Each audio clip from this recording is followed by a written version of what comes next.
Hello and welcome to the Illinois Association of Park Districts Parkcast. I'm Wayne Utterback, Director of Communications and Digital Content, and I'm delighted today to be joined by the Forest Preserve District of Kane County Executive Director, Monica Meyers, for our Parkcast. Monica, thank you so much for joining us. Oh, it's my pleasure, Wayne. There's a bit of a mouthful there, so I was just making sure I got it all right. Did fine. Now, the first thing I want to just talk a little bit about is just about your Forest Preserve District in general. Can you just give me a description of what it is, what makes it unique, what makes it stand out? Sure. Well, we were established in 1925 by public referendum, specific to protecting and restoring the nature of Kane County. We started off with a single acquisition of Johnson's Mound Forest Preserve back in the day, which is fairly centrally located in the county. And we have since grown to just under 23,000 acres.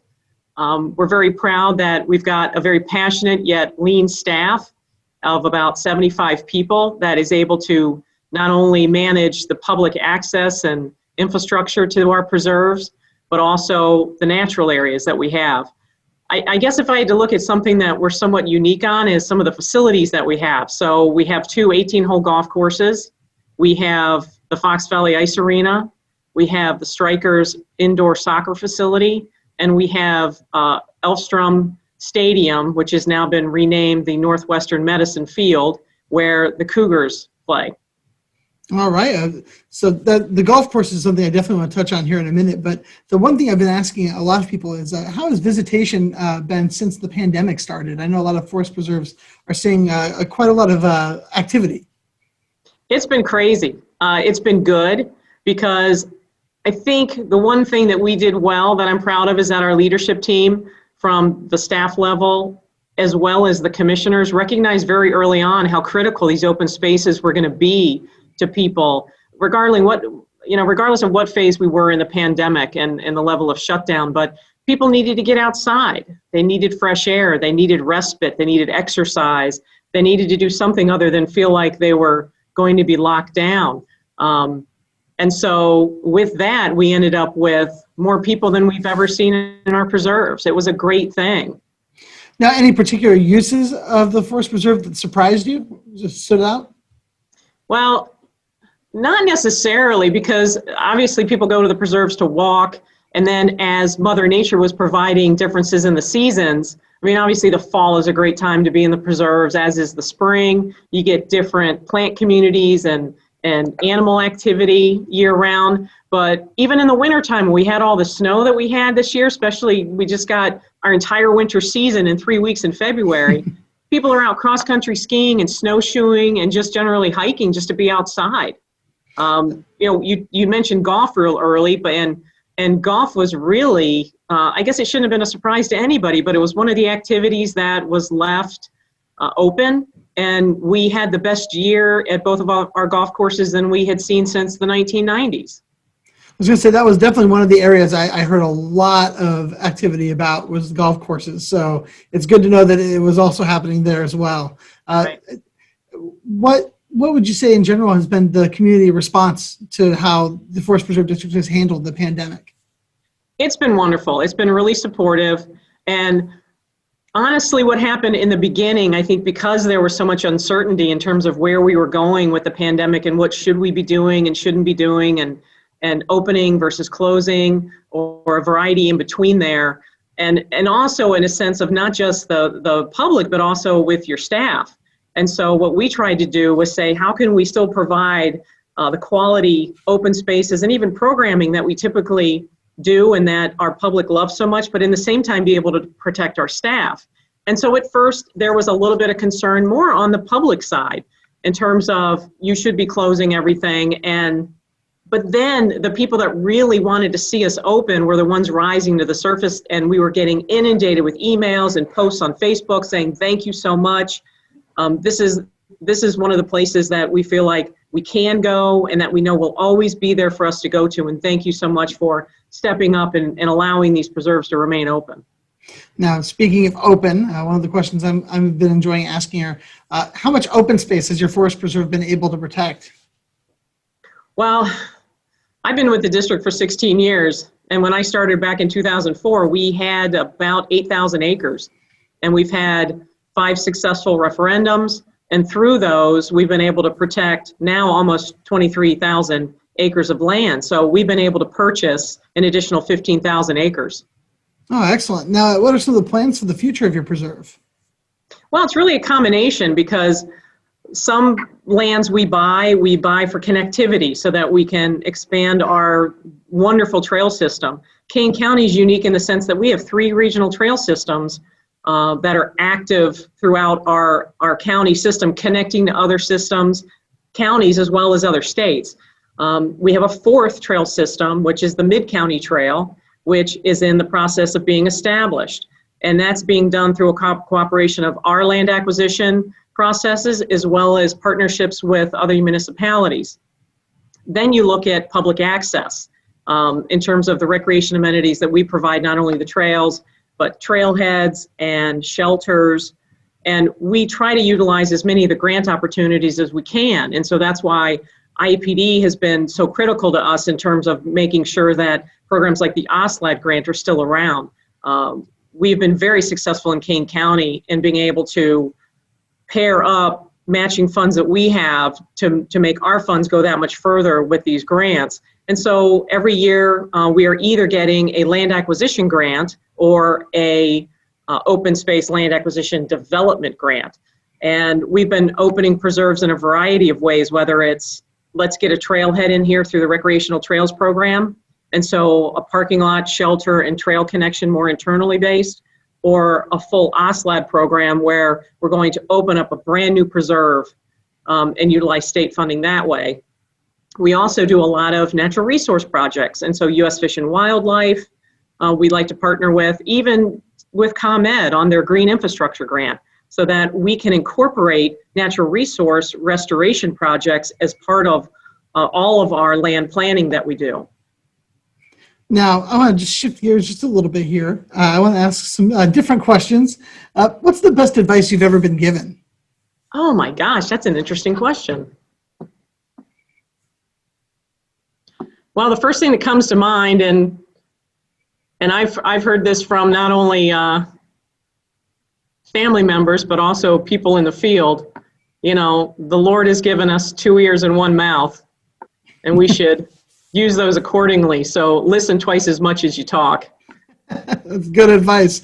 Now, what advice would you give a 21-year-old? Oh my gosh. Well, what I've seen in the Parks, Recreation, and Conservation field over the years has been amazing. And I guess never say never. You know, never limit yourself, never limit your agency. And again, go back to the listening. We all got in this field because we want to make our communities a better place. And I think that as long as that continues to be our goal, we can all work together and find a way to do that. But when I look at new people coming in the field, whether they're just graduating college or, you know, they're coming into their own in their career, this is the most rewarding,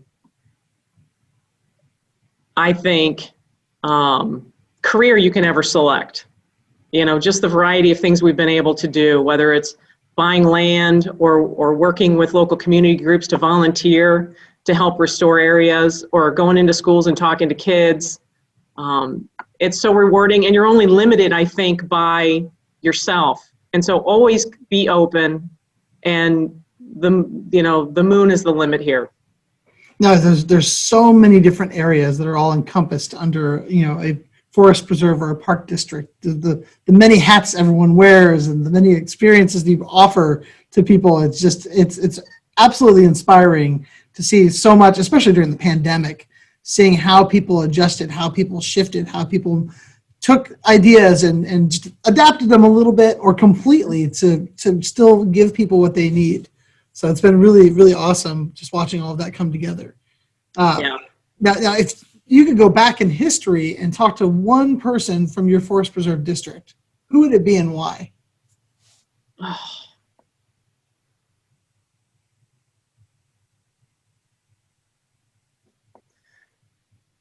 Well, I originally came from the city of Elgin when I worked there. I've been one of the individuals that's been blessed to start off in the active Parks and Recreation field and transition myself to more natural resources.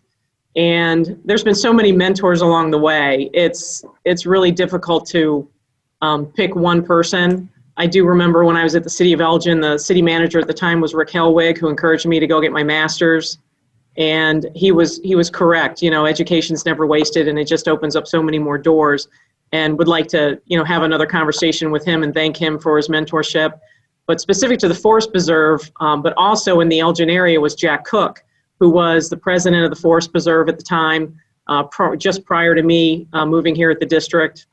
Was a wonderful mentor and leader in Elgin from the county board side and the Forest Preserve side. And that's how I got more involved in Forest Preserves, and would love to sit down with him and get his perspective of how he feels that we've grown. And just, he unfortunately passed away several years ago, and miss him a lot.